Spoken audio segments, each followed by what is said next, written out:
Canada's Ombudsman for Veterans has issued his latest report card on how quickly the federal government is moving to implement past recommendations to improve service to veterans. And overall, the grade seems to be pretty good when it comes to delivering on a number of different promises the government has made and to follow through on recommendations, but it's lacking in other areas as well. Craig Dalton is Canada's Veterans Ombudsman, himself a veteran, and he is with me now in our studio. Good to see you. Good to meet you. Yeah, happy It's to our first chance to chat since you were appointed to this position back in November, so you're sort of 6 months in, a little more, around 6 months That's right, in, not yes. quite 6 months into the job, so welcome. Thank you. It's good to have you here. Let's start with the purpose of the report card. Let's give some people the context for what this report card actually is and what it speaks to. Sure. So this is the third year we've released the report card. The first year we released it was in 2017. And we released it to do a few things, and mainly to capture, track, and report on Veterans Affairs progress in response to recommendations that come out of the Office of Veterans Affairs to improve programs and services for veterans. And it also allows us annually to shine a light on areas that have improved and to acknowledge where progress has been made. But as importantly, or more importantly from our office's perspective, to shine a light on those areas where more work needs to be done. Okay, so let's start. So of the, I think there's 63 outstanding recommendations from over the last 10 years, right? I mean, how many have been? Actually, there's this year, as of the report card, 50 of 63 have been implemented, so there remain 13 outstanding. So that's pretty good.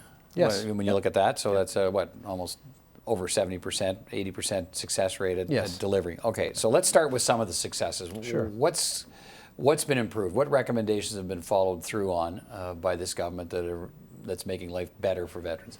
So over the past year, government has implemented 4 recommendations fully and partially implemented 6. And I could highlight a few of those that I think are going to be or have been well received by veterans. And the first is ensuring that veterans who apply for disability pension or disability award, now pain and suffering compensation, can have their treatment benefits backdated to the date of application as opposed to date of decision. Right. And that's significant. And that could be a big difference. It's very significant for veterans because getting treatment is the most important piece. And there can be a long lag from the time of application. Unfortunately, there can be. That's right.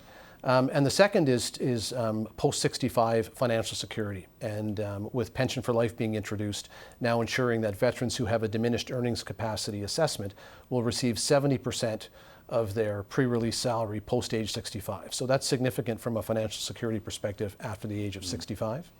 And the third this year that's begun to be implemented is the introduction of the Veteran Service Card. And that's something that veterans have been calling for quite some time. So those are 3 things this year out of the recommendations that have been advanced that we support. Okay, and so let's talk then about, you've highlighted some of the key failings in your report as well. So what would you describe as the most pressing recommendations that the government really does need to get moving on?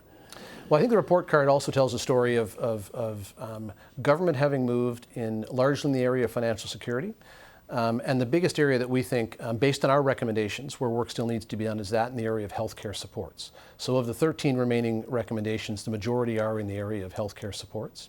So we've identified a few of those 13 recommendations that we think are a priority and should be addressed sooner rather than later. What are those? The first is to ensure that family members have access to medical supports, and in particular mental health supports in their own right. Because we've heard, and I've certainly heard personally in meeting with veterans and their families, that there are impacts on children when a parent is severely injured and going through a transition to civilian life. So we'd like to see that addressed as a matter of priority. What's the state? What are the state of affairs now in terms of those benefits for family members? None? Sure. Yeah. No, there are some supports provided now. But family members do not have access to those in their own right. And what we mean by that is they can be a corollary, if you will, or a part of a veterans rehabilitation program. But we have heard from veterans that some of those supports are insufficient and they don't directly get at the need of what some of these family members require. So we'd like to see them recognized for the needs that they themselves have and have received treatment in their own rights. What else? What other pressing recommendations need to be carried through by the government? Right. So another area that we hear from quite frequently from veterans that is concerned is access to something called a caregiver recognition benefit. Mm-hmm. And this is a benefit that recognizes that in particular for those that are severely ill and injured, that they often require supports to deal with the daily activities of living. And what we've heard from veterans is that the current accessibility or eligibility criteria don't allow them to have access to the programs and services they need. So that's an area that we think needs to be addressed going forward. And the third priority that we've recognized is that of long-term care. And again, this is another area that is continuously raised with our office and raised with me when I meet with stakeholder groups. And we've recommended that VAC look at the long-term care program, develop a clear policy for it going forward, and address the current levels of complexity. And we have heard back from VAC, and they plan to actually conduct a review of this program by December of this year. So that's encouraging news. What about some of those other key recommendations you've made, and what's the response been from the government? Accept them all? I mean, the recommendations, we accept them all, we're trying to move on them. Did they give you any kind of a timeline for when they might complete them? No, to be frank, we have a bit of an interesting history with the department over the course of our existence in terms of bringing recommendations forward to them and then receiving a response back. And we don't have what I would say, a disciplined, regular approach to doing that. So one of the things we've learned going through the process this year, and I've shared today, is that going forward, we're going to include the department's response in our report card, and we're also going to include an estimated timeline for implementation if they do support the recommendation. Right. So that's currently missing from the report card, and we need to do that a bit better. Okay. Let me get from you, you've only been in the job 6 months. Yeah. And we hear so many complaints from veterans about how they don't feel they're being treated properly. They feel let down in so many areas, and I think it's probably too early to ask you what your assessment of all that is. But having been in the job for 6 months, have you got any sort of early observations about what the state of play is about this relationship between veterans and their expectations from their government? Yeah, I'd start by saying that I've spent the majority of my time in the office so far trying to understand exactly those questions. And from an office perspective, we've really tried to establish clear priorities going forward. So we have done that, and we've shared those with stakeholders and with veterans groups. And not surprisingly, they align with some of the things that have been reflected in the report card. So going forward, we plan to look at a number of key areas, primarily healthcare supports. We also plan to look at transition.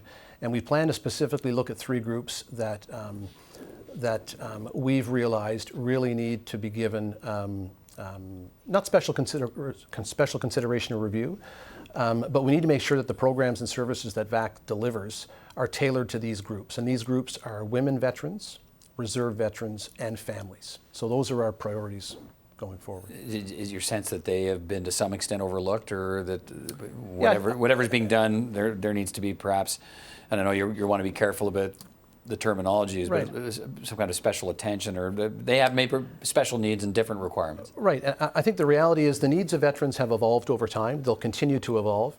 In the case of women veterans, for example, a lot of the programs and services that are currently available to veterans were developed at a time when the majority of service members were in fact males. So there's just some practical aspects to it. But there's also, I think, a recognition in the case of families that there are clear impacts on in particular children that may or may not have been recognized and incorporated into some of the programs and services that exist to the degree that they should.